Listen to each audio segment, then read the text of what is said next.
Okay, so we've got it all laid out so that we know it'll fit, and I use balloons or something to kind of leave some space in between different letters or between different words. So this ground is very hard. Rick's going to show you. We have bolt cutters, so we can cut the stakes to different heights, so that if you don't have enough room to do it all out in one row like we're doing here, you can tier them.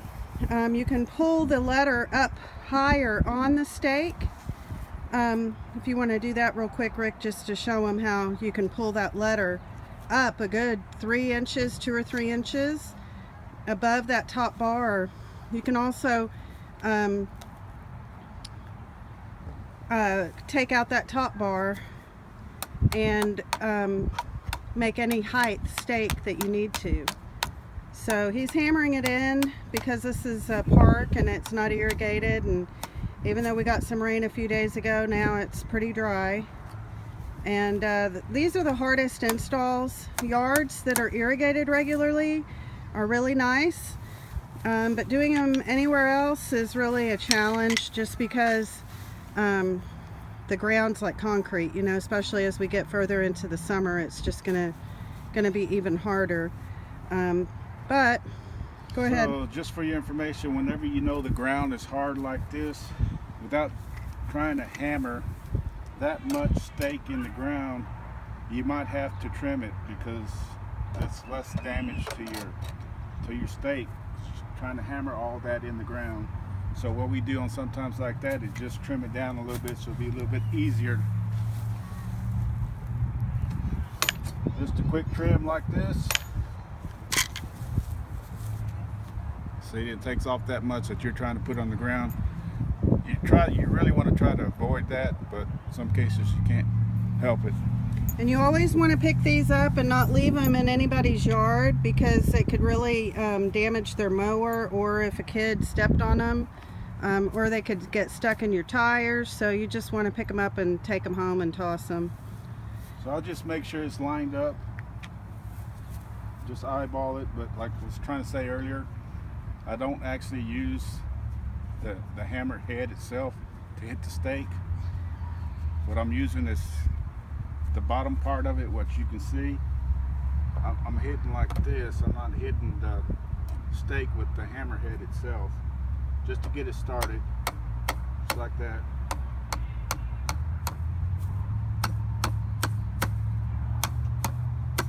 And that seems to work pretty good. Then I'll come back and adjust it at eye levels, if it's same distance, same height. That looks good.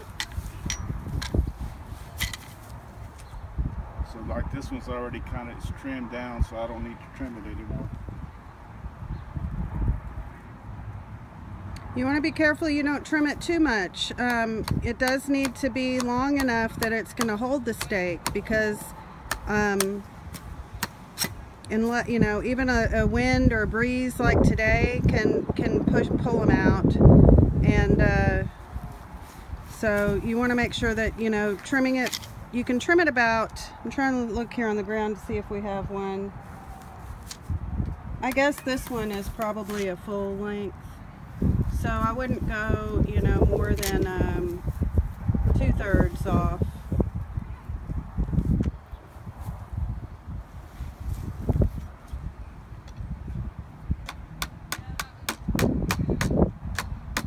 Some cases you might find, like right here, I'm hitting something solid, so it's not going to continue to go down.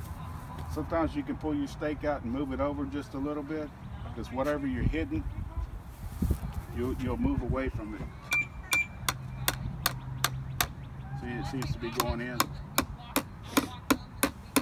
but I'm hitting something right here on this side too, so I'm going to have to trim this one.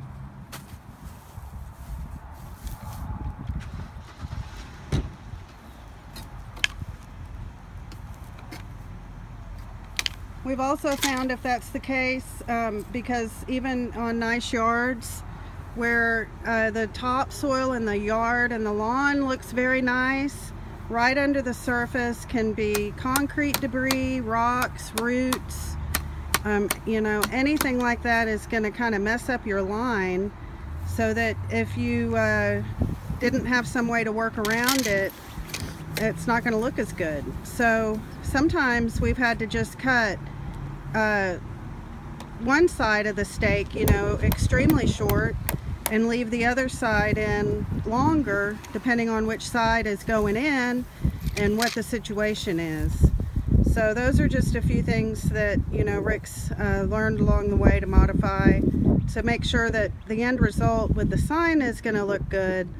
But sometimes where you're trying to put the stake is just not going to cooperate. We also have a couple of other ideas that we can share with you on ways that we've secured them for extra windy days, which we get a lot of here in the spring. The other day we picked up a job and all of our stakes were bent. I mean, the sign, we didn't lose any signs or letters off the top of the stakes. Thank goodness, you know, they didn't actually blow away, but they did get, the wind blew them over and bent them up pretty good. So he's just moving right along, doing one letter at a time. He's very patient, and he's also got a little bit of a perfectionist in him, so he likes to make sure he gets it done right. We'll pick up all these little pieces. So I've got the stars and balloons that we're going to add up to it later. Now we just carry this bucket around with us. It's like a toolbox, or, you know, work box. It's what we keep a few rags in, a few gloves. We put the ends in that we pick up that we need to discard. You can see the back of the truck. We've done a couple jobs today, so we've just kind of used the space to kind of separate what we're using. So here's the margarita glasses we're going to put up, and hopefully they'll show up nice with this sign. And we're going to add some other colored balloons and stars. And guess that's about it for now. So we'll come back when it's done.